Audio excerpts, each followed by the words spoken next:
quality.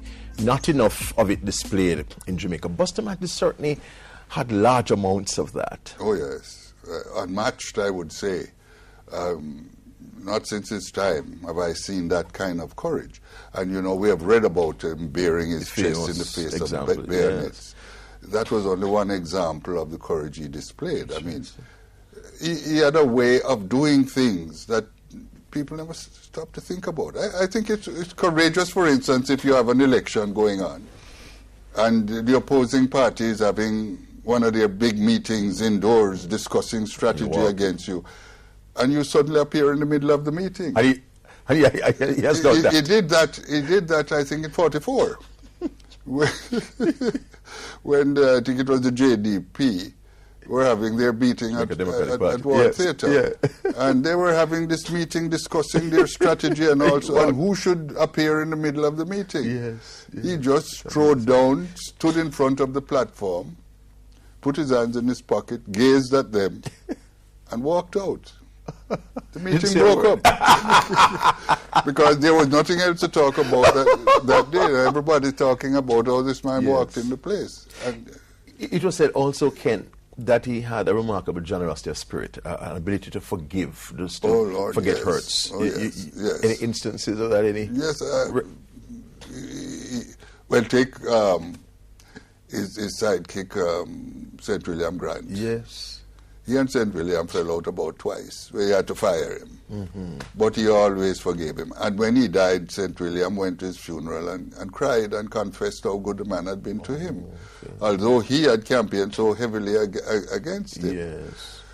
Ken Hill, who is supposed to have driven him out of Kingston, in West Kingston, made it so hot for him he had to go to Clarendon. Yes. And Ken was one of his severest critics. And when Ken parted company with the PNP, and he was out there in the wilderness, crisis, yes, who should take him to his bosom but Bustamante? Took him to his bosom, made him a member of his party, sent him up for election. He became a federal MP, and almost lived at Buster's house. Yes, ability to forgive. It's an important quality, and sometimes we need it in Jamaica today. And any one of his, he had many foes, but no enemies. Many foes, but no enemies. Yes. And that spirit of forgiveness went down to the lowest man on the street. Lady Bustamante told me when I was doing her biography, and she told me of driving out with him, and they see a man on the street, he's poor, he's begging or something like that, and she said, look at that man. He used to give you such a hard time. Remember him? Buster said, oh yes, stop the car, bring him here, put him in his pocket, take out money, give to him, and say, have a good day. That was the sort of man he was. So generous. A large heart. Yes, whether to enemy or even children. He loved children. He would be driving to a busy apartment and he saw a child walking in the sun going home from school. Stop the car. Take the child in the car. Carry the child home, even though it's a little out of his way. Those things meant so much. He was a man, he could deal with the pomp and the ceremony. But he never caused that to let him lose his common touch. Well, you have heard of people who walk with kings. Yes. And kept the common touch. He really exemplified that. I think he was a king who had the common touch. You know, he exemplified it all the time. He came down to the people, never waited for the people to come up to him. And I have my own personal experience of these things because tell me about your I didn't go to meet him. He came to meet me, a humble citizen. And from there, the relationship. Because how did you meet him? I was one time a community leader in Harborview. Different from community leader now. When you talk about community leader, in those days, what the community leader meant then, yes. And a number of things happened in that community. It was a new place. We were doing all sorts of things. But the greatest one of all is when, you know, it was a firing range. The army used to go there and fire shots and big bombs and things. And some of them never exploded. And they remained there in the sand until in later years rain washed them up and all that. I remember one Sunday afternoon, 3 little boys found one of these bombs. and playing with it and playing with it. The thing went off and killed the 3 of them right there. Oh, is that so? No, it was a great tragedy. And everybody's so stunned and all that. Next thing I know, Bustamante is calling. Oh. And arrive on the scene to find out what happened, what could he do. He didn't send anybody. Kim. You know, when we had another problem where the soil wouldn't accommodate the sewage that was going there, it was overflowing pits and all these things here, and creating a real health hazard. And one Sunday I get a phone call from Lady B. She said, the chief wants to talk to you. I said, my God, the chief wants to talk to me? Yeah. And she said he wants to come down there to see what is the problem. So I said, but of course. And the next thing I know, the man is in my house.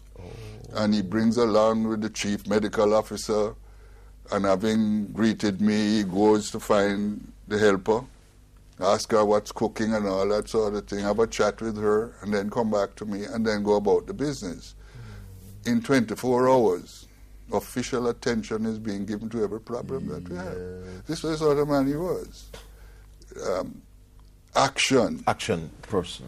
Was deeply concerned, a compassionate Yes. man. Yes. Compassionate and caring man. Yes. Of course, there are so many more anecdotes. Since writing the book, people have been calling me with more stories. To add more. Bustamante, Notes, Quotes, and Anecdotes by Ken Jones. It's a book that you should get. You have more information about the kinds of things that we were talking about. We thank you for your company as usual on Issues and Answers. Next week I'll be back. Until then, Ian Bowen wishing you a pleasant evening.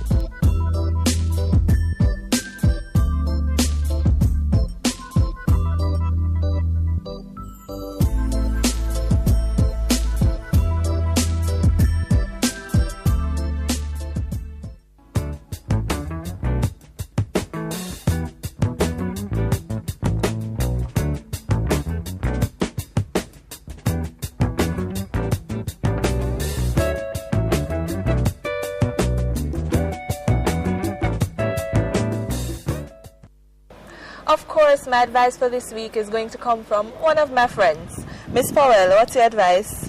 To the children, take education as your priority and learn well and be honest in all that you do. Thank you, Miss Powell. Wise words, of course. Well, do remember to email your comments to Jamaica Magazine at jis.gov.jm. You can also watch this program at www.jis.gov.jm. On behalf of the entire production team, I'm Samantha Allen. From the Golden Aged home in Vineyard Town, have a wonderful week. This has been a production of the Jamaica Information Service, the voice of Jamaica.